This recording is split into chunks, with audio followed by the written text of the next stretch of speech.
I messed it up. Damn it. Hello, ladies and gentlemen, and welcome to the Chamber of the Wraith. My name is Brian, and today, because of a recording fuck-up, we're back here again.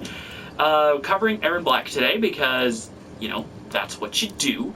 But unfortunately, because of a recording mishap and that I hit the share button too early, I now have to do this all over again. But I'm not going to complain too much. And I guess I'll have to say that for later too. So, we'll try and cover this as quickly as possible to get back to where we were, which was just the combo string. So I didn't lose too much issue, so I didn't have too much trouble with it, but it's okay. Spinning Revolver. A quick mid bops the opponent. -2 on block, not too bad as a mid. Dusty Knuckles is fast. A 6-frame down 1. It's -5, sure, but you can use this to counter poke and steal your turn back. Shoulder Shimmy has just a little bit more range than Spinning Revolver, but it is enough to bot the opponent. Allowing the, and because it's 15 frames, you need to be ready to block this. It's -3, whereas Spinning Revolver is -2. But the extra 2 startup frames, it's not the end of the world here. So you just want to throw this out and then go for a conversion, or if you are in a certain, or if you're got a certain tournament variation, you can convert this into a combo, but we're not there yet. Rising Outlaw, it's a standard uppercut, has decent range, and of course, has this crushing blow. Boot Flick, like the other attacks, does about 5 damage, but on block is neutral. However, it's a high, so it's uppercut bait if the opponent sees you do this too much. They'll see it coming, they'll just crouch block, then they'll make you eat that boot. Low Boot is a 7-frame low with a little more range than the down 1. Note that I can hit her from here, but I can't hit her with this. And because of how low Erron Black is to the ground, all high attacks and a handful of mids can actually miss Erron Black when he does this. There are several crouch kicks that are like this, though, so it's hardly unique to this character. Then there's Spinning Spur. Use this as a combo extender because of its good damage, and it's fairly quick at about 12 frames. Faster, about as fast as the back 1, the back 2. Faster than back 1, and definitely faster than forward 2. Than forward 2. But back 2 will be slightly faster, but it does a little less damage. So keep that in mind. Low Spur is an unremarkable sweep. It's 11 frames, it's -1, nothing to write home about with this sweep. Now I'm going to switch the controls to Cassie Cage so that we can get the wake-up attacks going. Oh, actually before I forget, we need to talk about the most infamous move that Erron Black actually has. This thing. Boot Drop. Oh boy, I've seen a lot of people get caught by Boot Drop, and I get caught by this thing all the time too. It is infuriating, because it looks like a mid, because it's aimed square at Cassie's chest. But if Cassie were to crouch, without doing a sweep, she gets booted, and there is a crushing blow as you saw. And the requirement? Land this bad boy twice in a row. Which is fairly easy to do, because once you do it, that crushing blow is locked. But the Erron Black player will have the mind game of, oh, now go for a slide, throw out the acid puddle, throw you, and all of a sudden you about as much damage, just because you were worried about this one. And just in case you thought it was safe to catch him when he misses, which, I mean, at 41 frames he is, but just remember, because of how low he is, you need to do a good fast low. Kotal's forward 3, for instance, is really good because it's a low that catches downward opponents and can be converted to combo in certain variations. But if Erron Black has meter, he can say no to that and just do a quick low that knocks you down, punishing you for trying to punish him. And of course, if Erron Black were to be blocked, I have to set that back to low, to auto real quick. Then he can throw that out for a little extra chip damage. But here's the thing. Both versions of this attack are unsafe. -8 with all that recovery, and then -10 with a lot of recovery too. So Erron Black is in trouble if he gets blocked by this. And one thing to keep in mind about Erron Black is that he's a very good example of a character that you need to watch instead of your character. So what I mean by that is that if I was the Erron Black and I was trying to do the mirror match, I'd often block low at this range because I'm worried about the slide. But if I see the other Erron Black's feet leave the ground, if you get used to practicing this, watching Erron Black and see his boots come up means that you're guaranteed to block this. And once it's blocked, it's punishable. Whereas, of course, the slide is a low and has a little more range, but is even more punishable at minus 15. Time to move on to the next set of normals. Set of things. Playback.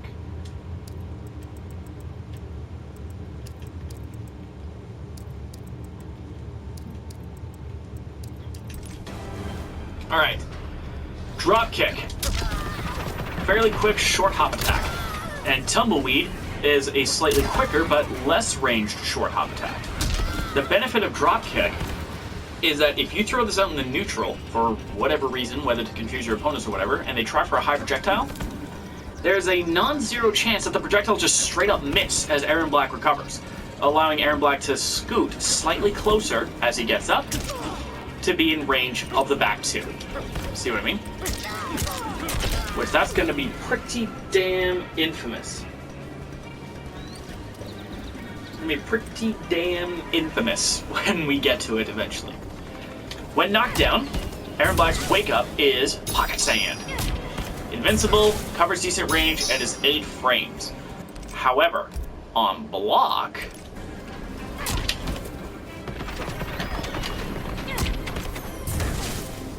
it's minus 9, with pretty respectable pushback too. When knocked down, there's Quick Shot, which is minus 12 and hella punishable on block, but when used as a flawless block attack, you can get combos off of this, of course. And being a projectile, it doesn't have much of a hurt box on its own. In fact, I'm actually going to try something here and have her jump back to avoid a sand hop. See how far it hits? Because it's at a 45-degree angle, this move can afford to be a projectile. And it pretty much acts as one. Look at all this range. I bet you, yeah, that conversion was into slide, which is bad. By bad, I mean for the opponent. But you can't get the overhead off, I don't think. I don't think you can get boot drop off of this. No, but you can amplify it when they wake up and try to launch you or what have you. It's pretty rough. Next, we gotta talk about the throws. Just make sure it's still on. Good. Towards throw, gets decent range, knocks the opponent back, and look at all this range that Erron Black has to work with. And because he has a native projectile, it can be pretty nasty. But it gets even worse, or better, depending on how you look at things. Because the back throw leaves Erron Black a lot closer to the opponent, but it lasts 6 seconds on its own. Well, it's not even that much. I don't even think it's actually that much closer. Let's see. Bam. Okay, so Erron Black is left closer by a considerable margin, but it's not as close as I thought it would be. Because look at how far he is. He's past the crates. So this is where projectile trades can start to happen, or he's at perfect range to make you scared of the boot. And it gets worse. Back throw has a crushing blow if the opponent has failed a throw tech. Next throw is gonna hurt like hell, especially when you have this hazard on the floor.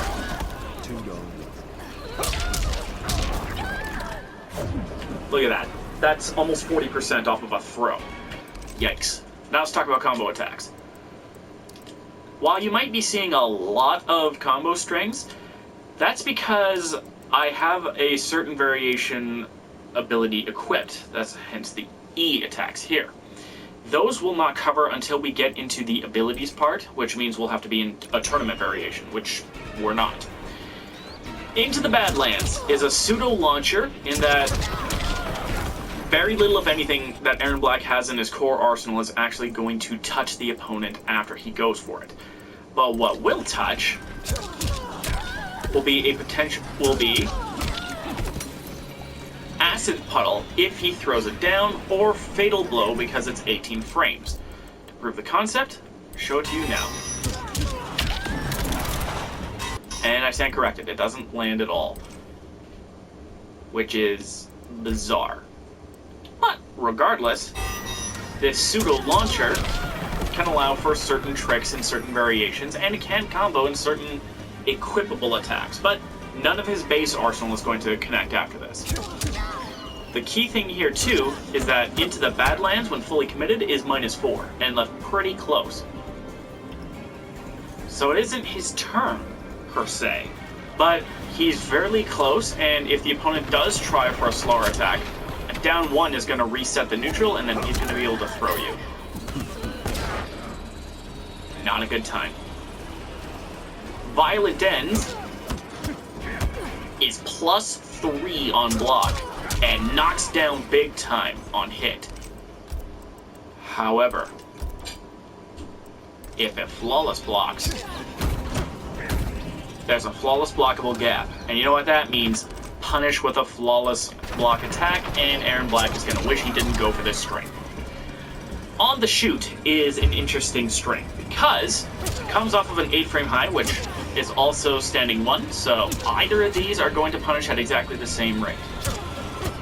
This attack, however, is -4, whereas this attack is -3. A little more safe, but it's literally down to a 60th of a second, so either or will work just fine.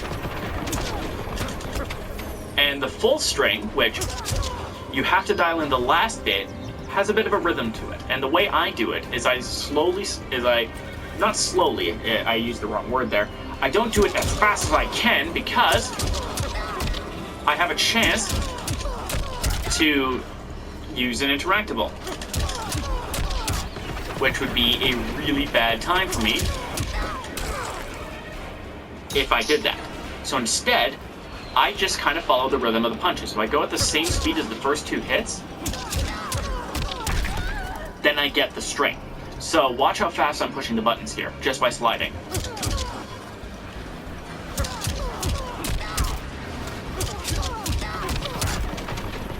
I'm not doing this.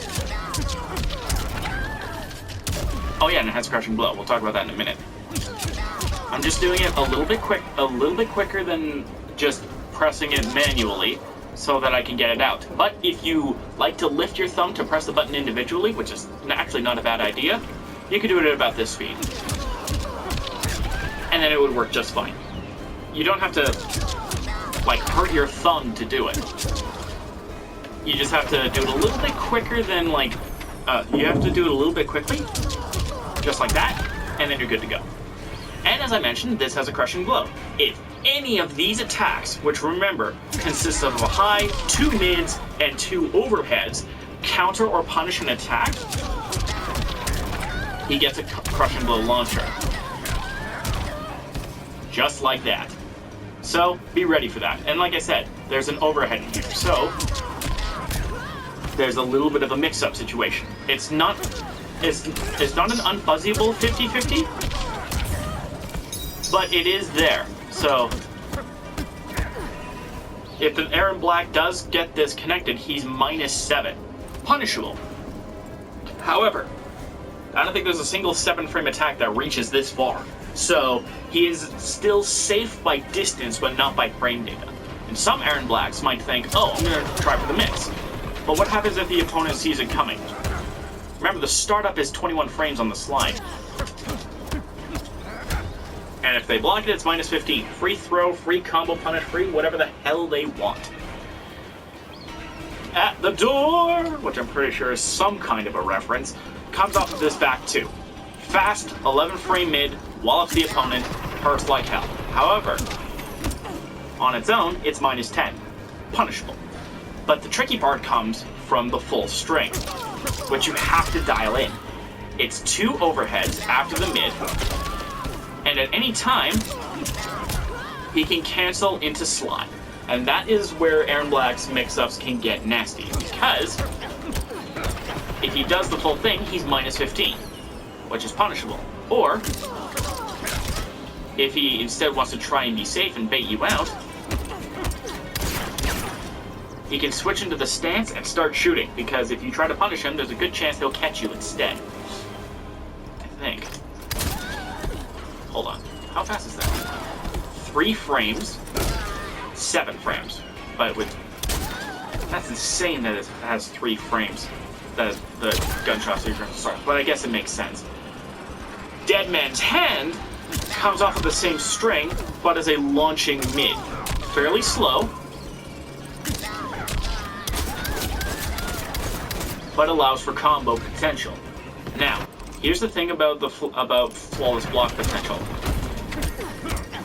There's no flawless block gap in at the door, but Dead Man's Hand is flawless blockable and leaves the Erron Black at -5, whereas normally he's -5. So he's punishable essentially if he flawless blocks. And a lot of people don't like the string because it's fast. It's an 11 frame mid.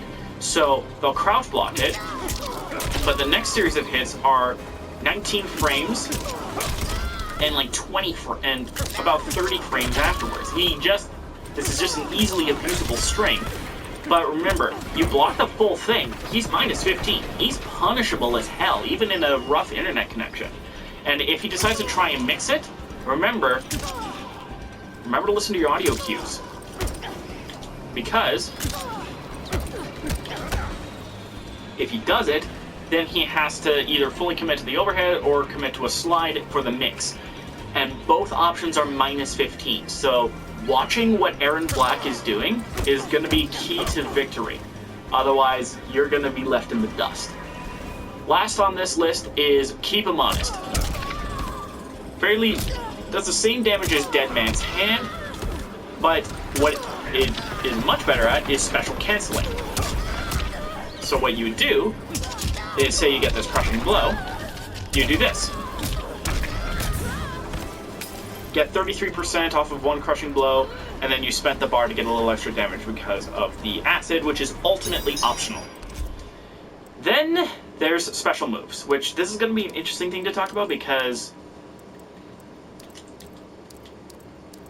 some of the parts in the rifle bit are equipable, and others are not. So I'm actually going to save rifle for a separate part. So we'll start with Zaterran's Fit, as in this is a jar of Reptile's acid. So he throws it down, and like the Caltrops, it does damage over time, but it doesn't restrict your movement. You can still jump, you can still dash for free.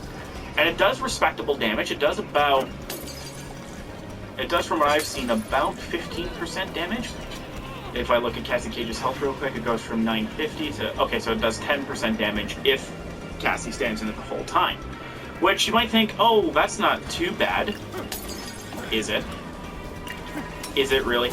Is it really not that bad? Did you forget about his throws? The throw that lasts literally 6 seconds doubles the damage of the acid in question. Especially if you decide to crushing blow for all of that extra damage. And they actually nerfed the size of the acid pool. Originally, it was so big that regardless of where he threw this, he was guaranteed to get maximum back throw damage. But now, if I were to do it normally, there's a good chance that Cassie's thrown out of the acid instead. Meaning that Cassie doesn't have to worry quite as much about getting drenched in acid. But that's where the forward throw comes in. Your opponent's going to stay in the acid, then get launched out of the acid, and it's still there. And he can't throw out more than 1 pool of acid at a time, but this is kind of the range that you can expect to have the Zaterran spit out. Throws it pretty far, then he can slide in, potentially, or dash in, or just zone you out. Which brings me to Rattlesnake Slide. You've seen me talk about this move a lot already, and that's because this is key to Erron Black's arsenal. Technically, it's full screen when he's recovering, if you count recovery, but the actual range is 1 dash from full screen, so still pretty far. In fact, it's a little further than that, because I think its active frames are 19, so...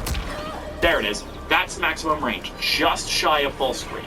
So if Erron Black is at full screen and then he dashes in and does something, 9 times out of 10, if he's going to advance, it's going to be the rattlesnake slide, because if he does that with boot, it's going to miss. He has to dash forward twice in order to do that, in order to get the boot. Of course, an Erron Black could always be sneaky and do this instead, but if you hear the amplify sound when he misses the boot drop, you can just jump over it no problem, or block low or whatever. So this is the range you need to watch out for with Erron Black. If he's about mid-screen and kind of moving back and forth in the footsies, he can then just go run in and go either for the overhead or the slide, and that gets dangerous. And if he connects the slide, guess what? He gets a puddle. But remember, the puddle is slightly smaller than it used to be.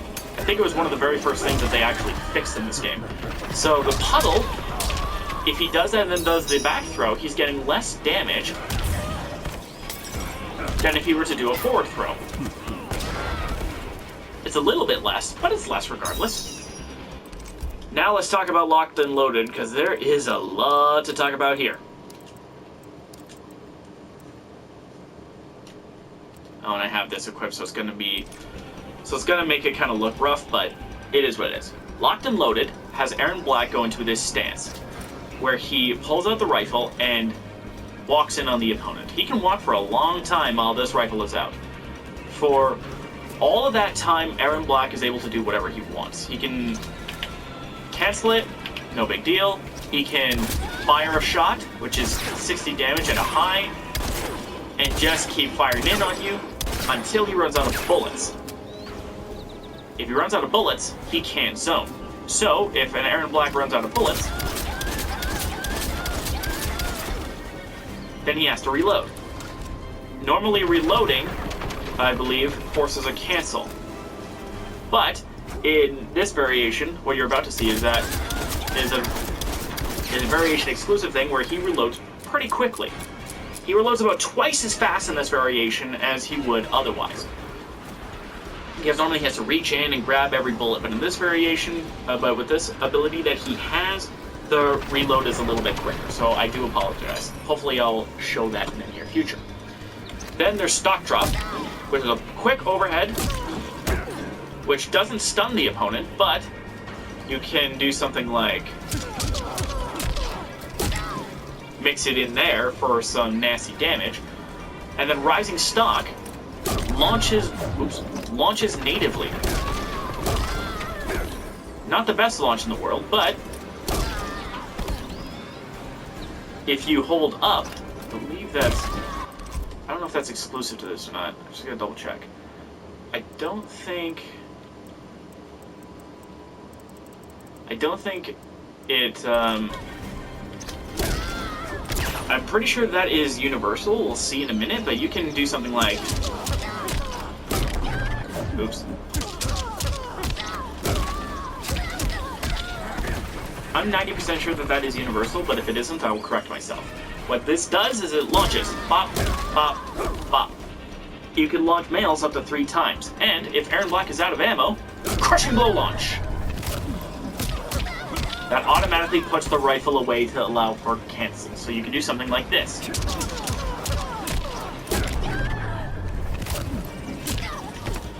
For really good damage, if I didn't fuck up the input. Now remember, if they do block it, and they don't expect this, they're still eating a sizable amount of damage. Then there's Low Rifle Shot, which is a bit of a... Oh, it is actually a low. Erron Black crouches low and fires a quick shot. And because this is a true low, he can actually duck under certain high projectiles when he's doing this to keep the opponent on their toes. And then and that's basically it for the universal stuff out of the rifle, and that's basically everything that's universal. Now we gotta talk about Variation 1 and what it brings to the table.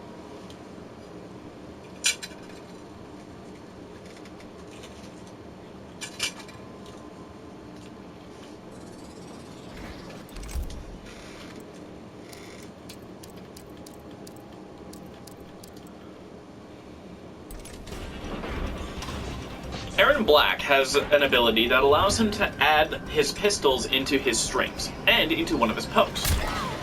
Ankle Biter is a 9-frame low that hits from this range. In fact, I'm pretty sure they hit from exactly the same range. The only reason why you'd want to throw this out is because it has very slightly more range, and if the opponent is to block this, it's -3, whereas this is also -3. So it's one of those ones that's like, why is this even a thing? But one thing I have noticed too is that if, say, Cassie were to sweep and you try this, you'll trade. But the gun will not trade because how do you trade with a bullet? So there is that element to it. It's a little bit slower, but it's anti-trade. If you're expecting the opponent to try and go for a far-reaching low, just catch him with this. Hideout is the only string that comes off of the back one. It gets decent range, and because it uses the pistols, which now sound way worse than during the Aftermath update, you can tag an opponent with the bullets, making this a full-screen string to knock the opponent back and continue enforcing a sort of full-screen pressure, which is really strange when you think about it. But Erron Black has a few tricks that work like this. Bloody Mussy is a dial-in string that comes off of this, and if you manage to bait an opponent into jumping, you get an anti-air with a lot of recovery. But look at all the range that you get. You get a lot of range, which means more rifle shenanigans and gunshot shenanigans. So it turns Erron Black into a kind of a flexible zoner if he does this variation. Then there Smells Like Gunpowder, which comes off of the tackle and then can be converted into the gallows if you dial that input in again. What I usually do is I do this, and then I just slide down 2-1. But unlike other strings like this, it isn't reversible. So it isn't like I can press 1-2 afterwards. I have to do this input. It knocks the opponent back. Just keep in mind the 2 gunshots afterwards are high, but the first shot is a mid, so that'll catch opponents off guard. Then we have Pushing Daisies, which is a classic string that Erron Black's had since the beginning, but is now hidden behind an ability. But instead of advancing towards the opponent, Erron Black stays where he is, turning this into a half-decent projectile as well, and a conversion off of his high that gets a little more distance. Next, we have Scud Shot, which is gonna be a bit nasty. And when I say nasty, I do mean nasty. Because if any projectile comes at Erron Black while he's in this stance, he shoots them out of the sky. Both of those pistols, which that breaks armor, but it doesn't break Scud Shot. And while he's holding this, he's basically immune to being projectile hit. The only thing is that he eventually has to come out of it, and the recovery is 16 frames, meaning that if he does this, there's a chance that you can counter. But look at how long he stays to stand up. He stands there for over 4 seconds. It's kind of crazy to talk about, but it gets even worse. If he's holding this, and then an opponent decides to throw out a projectile, it resets the timer. Look at that. That's 8 seconds that Erron Black was in this stance.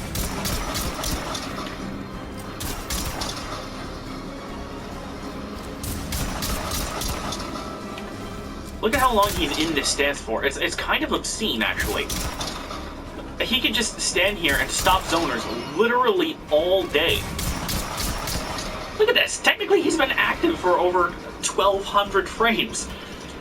But eventually, if he has the... So that means if you're a zoning character, 9 times out of 10, he's gonna straight up Scud Shot your projectile. But it only works on traditional projectiles. Things like Cetrion's Earthquake are not going to be Scud Shot, even though I believe they actually used to be. So you can Scud Shot boulders, yes, boulders, and heat death rays, but you can't Scud Shot earthquakes, thankfully. So this turns Erron Black both into a zoner and the ultimate counter zoner, because who's gonna throw a projectile at you with this? Then you might think, oh, I'm gonna get sneaky. I'm gonna be Totemicodal or Raiden outside of Variation 3 and throw out an electric fly, because this doesn't stop running attacks, right? And you'd be correct. If Erron Black, or if Cassie Cage dashes in and goes for, say, a back 3, while I have this out, I get hit. So that can count for certain counter crushing blows. But if Cassie decides to try that and I see it coming, nope. You ain't having any of that. It does pull him out of Scud Shot though, but the fact that he can amplify to make himself safe is really nuts. And it used to be that he could just amplify and just stay there in this, instead of just staying in there when he's firing projectiles out of the air. So, that's good. It's pretty scary if you're a zoner, but it used to be a whole lot scarier. Now let's talk about the enhancements to the rifle shot.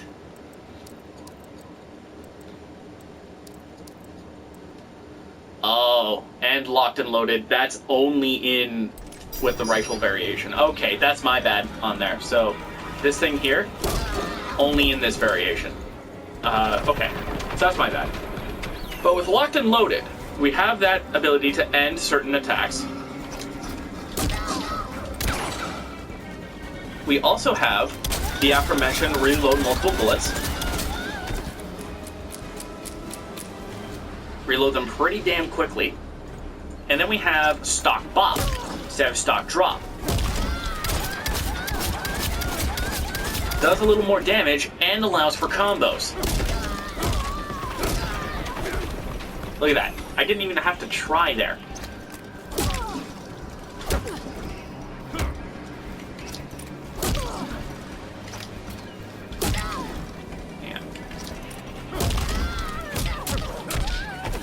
Look at that. That was pretty easy there. And then I don't believe I can actually amplify this. I think, yeah, it's just a screw up from another thing. Drop shot. If you've seen some of my Wraith Online videos and the highlight for 100 episodes, you might have remembered an Erron Black player doing this in order to avoid my Jaguar. And yes, it is as low as it looks. I haven't seen a character drop this low in a NetherRealm game since Injustice 2 with Catwoman. And yes, this does low-profile mids, and on occasion, some lows. Because Erron Black gets so low to the ground, he can just camp out down here, and then amplify to get more shots.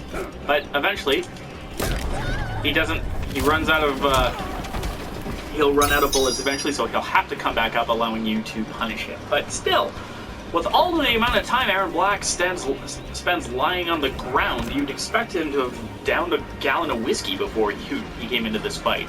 I mean, he's on his ass after this, he's on his ass after this, he lies down during this. He's on the ground a lot, Erron Black. But that's it for Variation 1. Let's go to Variation 2.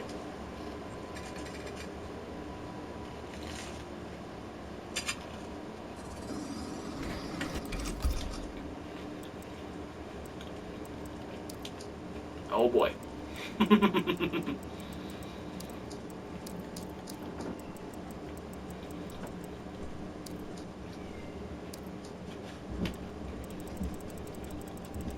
Hopefully that didn't mess up the inputs. Ah, crap, it looks like it kind of did, but that's okay. So, let's start from the top then, and the bottom simultaneously.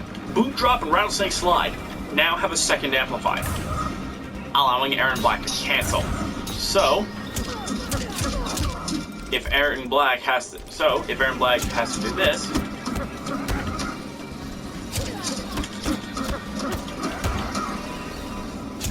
should work on block. There it is. Look at that. He may be minus 17, but he managed to cancel out of that, allowing him to potentially get a throw out or spook you.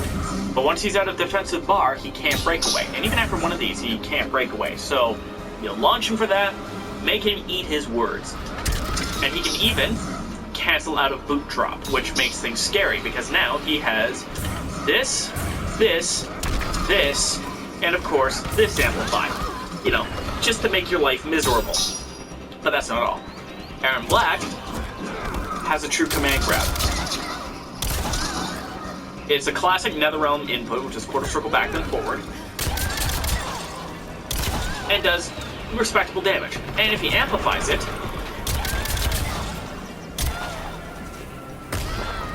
he gets a little extra damage and some distance. And this is one of those things that can catch after 1-1-1, meaning he gets 23% damage roughly for every punish that he punishes with this.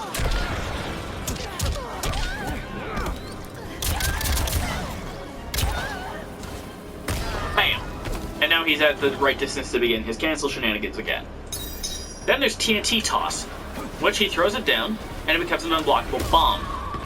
Knocking the opponent back, sure. But what does that mean for you? I can actually straight up combo into the boot drop after this, with the right kind of timing. But look at how long it takes for it to explode. And of course, I can amplify it to shoot the opponent to make getting the dynamite out better. But if Erron Black holds it for too long, he goes all Wile E. Coyote and hurts himself. And suppose that this happens. Yes, he can hurt himself with his own dynamite. This is actually tied to a unique suicide brutality that he kind of stole the gimmick of from Kotal Khan in the last game, but still, that hurt like hell. And if you want to cancel it, you can cancel it. It does reset the fuse as well, so it's not like I can hold this, wait 3 seconds, cancel it, and then have to worry about throwing it right away. It'll basically reset the length of the wick as well. And that's basically it for this variation. It's all about bombs, making the opponent scared, if you're not a total idiot. Okay, so if I do this... Okay, well that didn't work. That didn't work at all.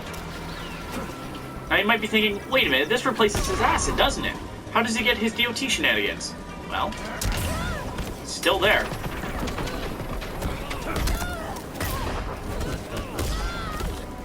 Scary stuff. And of course,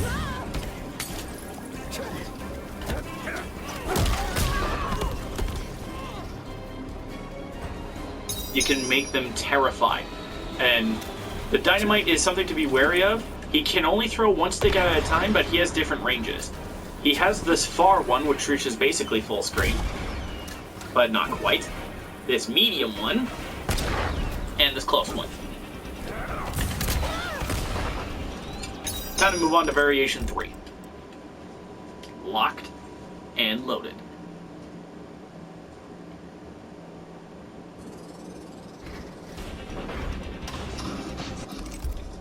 This variation has Erron Black's only 2-slot ability, I'm pretty sure.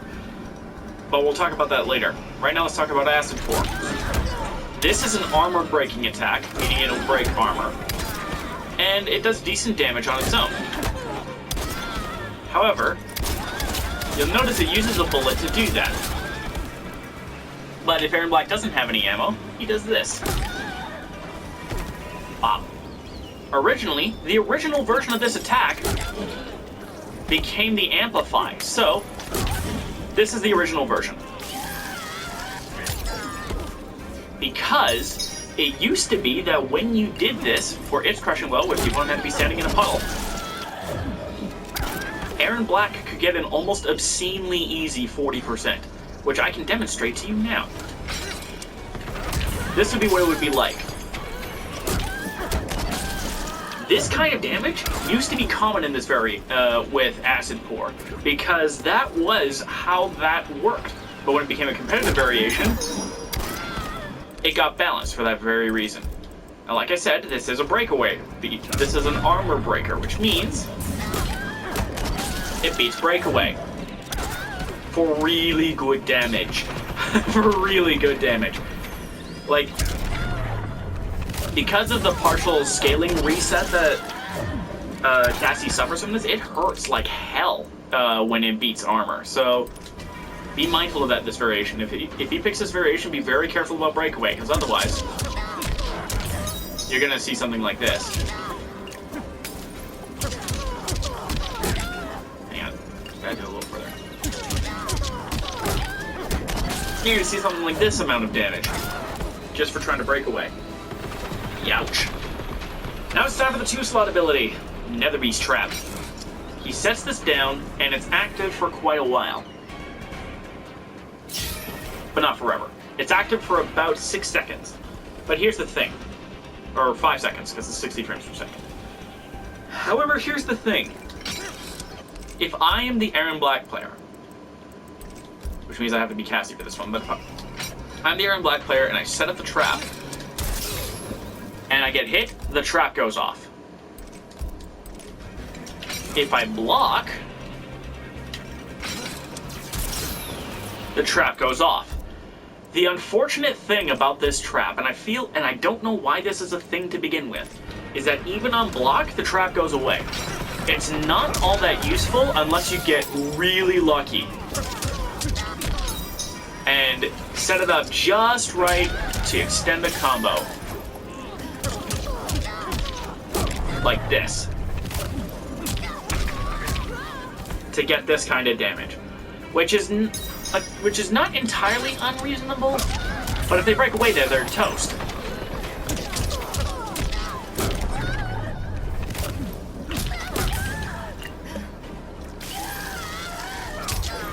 So you can get pretty decent damage, but it requires that you have to kind of stick out your neck and be ready for anything.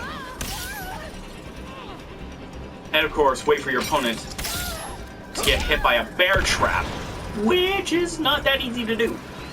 At least unless you amplify the damn thing. In which he kicks the trap almost full screen, turning it into a low projectile. So it has its uses, but Nether Beast Trap doesn't really feel like it's worth 2 slots at the minute. If it doesn't break until it hits something where the timer went up, then I could see this being worth 2 slots. But as for the time being, not worth it. Now let's finally talk about Erron Black's Fatal Blow, which is what you might remember it as, Ghost Coins. 18 frames, projectile, full screen, all highs, catches jumps, does lots of damage, and even had a scaling fix. So now, the bullets still scale into themselves, which inadvertently buffed the damage for Erron Black, which is fine in my book. However, this move used to be a whole lot worse. It used to be twice as fast. It used to be 10 frames, which is ridiculously fast. A 10 frame high that covered the full screen. Every time Erron Black had Fatal Blow, you had to duck. And no character had a duck shuffle like how Guile does in Street Fighter V, meaning that you're in some serious trouble.